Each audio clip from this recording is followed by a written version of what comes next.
going? Welcome to the Savage Discipleship Podcast. I'm Derek Neff. And I'm Nusha Babazadeh. And this is a podcast. We're going to be talking about self-defense and the context of Christianity. And also, self-defense is so more multifaceted than just self-defense. It's also a mindset. So we're going to talk about that mindset and how it applies to your general life as well. And you probably don't really know either of us from Adam, but just to give you a brief introduction, if you don't know us, I am a USCCA certified firearms instructor, and I teach concealed classes, teach self-defense pistol classes, and my main focus is teaching churches and training their security teams for active shooter scenarios. And I am also a mixed martial arts practitioner. I'm not a competitor. Maybe I will one day, but I mainly do it just because I really feel like it ties in to just the self-defense. You shouldn't only be relying on your gun for self-defense, because it isn't the best tool for the job all the time. So you need to have many tools that go in your self-defense holster. But that's enough about me. I'll let Nusha talk about who he is. Yeah, so my name is Nusha Babazadeh. I am a captain in the Army National Guard. MOS is Infantry 11 Alpha, so infantry officer. I've done 2 deployments with the Army National Guard. Been in for 12 years now as of December. And plan on doing a full 20 years, maybe possibly 30. Obviously, the Army trains you and teaches you certain things about being able to close with and destroy the enemy. Obviously, foreign and domestic. But stateside, when I'm here, I'm a financial advisor. Completely different atmosphere, different dynamic, corporate world. But ultimately, 2 things that are similar in both jobs is planning, and planning for training events in the Army, planning for missions, projecting, and I do that as well as a financial advisor, planning for my clients' retirement, planning for the future as far as finances go. And something that we're trying to do is really encourage others and teach on planning for self-defense. I practiced MMA 10-12 years ago, back when I was in high school, a little into college, and obviously in the military we do a lot of hands-to-hand combat, training with weapons, obviously. So I bring that to the table from the military standpoint, and then always trying to just what we call is refine our weapons, our skills, to be able to adapt and overcome situations. So mental resiliency is big, in my life. Being physically fit, mentally fit, and obviously the Christian aspect of it's important. Being able to lean into the Word and get encouragement, right?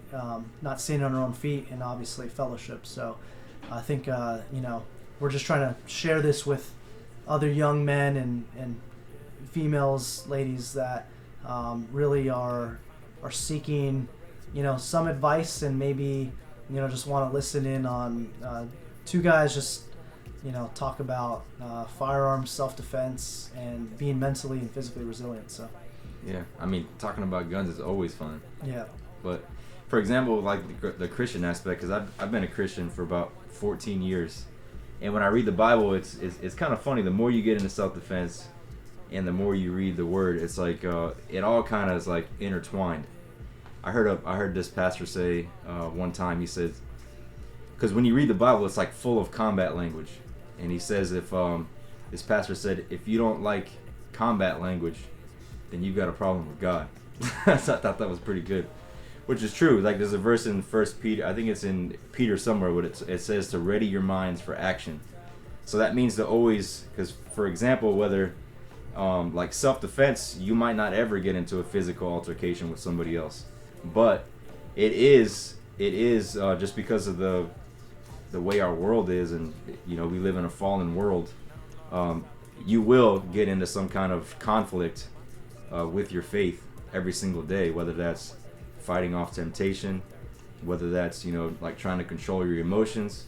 So self-defense and all that in a biblical context, it all kind of ties in together. And I know self-defense has always been a touchy subject in Christianity. You get there's like two opposite ends of the spectrum, where you get folks that just believe that you should just lay down and die because you shouldn't lay a hand on anybody. I don't believe that's the case. And then you got the other extreme, which is just it could I've seen it turn people into, and they're just mean as snakes. Everybody's a threat. They're about, Granny sneaks up on them accidentally at the grocery store, and they turn around and they're about to lay her out, because they're so freaked out about self-defense stuff. But so I want to really kind of dissect that, and what does that really look like as far in a Christian worldview? Like, how should a Christian man or person view self-defense? Because I do not believe for 1 second that if a man was to walk in to a church building with the intention of killing innocent women and children, I do not think it's a righteous thing for any man, any able-bodied man that is ready and willing to defend. I don't believe it's a righteous thing for him to allow that to happen. I don't understand. To me, reading the Bible, and I don't see anywhere in the Word where that could be justified, just laying down like a coward and letting innocent people being slaughtered and murdered. I don't believe that. And aside from that, I mean, defending your home, I don't believe you should just allow somebody to come into your house and do whatever they want to your family. I believe as a man, you are the head of the household, and you're also responsible for the safety of your wife and your children.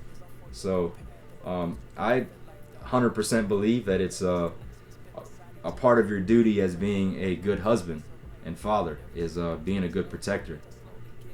So in the next episode, so stay tuned. We're gonna be dissecting that, and I really want to talk about in later episodes too about the masculinity of Jesus, because I really feel like over the course of history he has been I guess, I don't know if this is a word, demasculinated. Like they've that's a word, not, yeah, but they've taken away from, like you see all these ancient pictures and they make Jesus out to be like he's some like really frail, feminine, just weak person. I mean, if Jesus was weak, there's no way he would have been able to endure all the beatings that he took, and then to be hung on a cross. And so I think most people would have died before ever making it to the cross. But yeah, we're going to talk about that later on. And just, we want to be able to equip people with the tools to be successful, to not just to make, maximize opportunities in your own life, to be, part of being, for example, a major aspect of self-defense is conflict avoidance. So sometimes the most tactical thing you can do is to avoid a conflict altogether.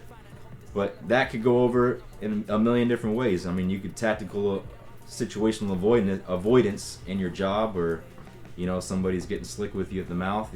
Sometimes it's better just to walk away, to not respond and escalate the situation. But yeah, we're going to be talking about a bunch of that stuff, and we're even going to be providing, since I am a firearms instructor, I really like helping people to develop themselves in shooting and mindset. But yeah, we'll talk about things like proper pistol grip. Might even throw in there how to put a tourniquet on. That's some good stuff, because it's good to be able to, somebody gets injured, it's good to be able to patch them up. Mm-hmm. But yeah, a whole bunch of stuff. So I really hope you guys stay tuned. This is just the first episode. It's gonna get way better from here. So stay tuned, everybody. Stay tuned.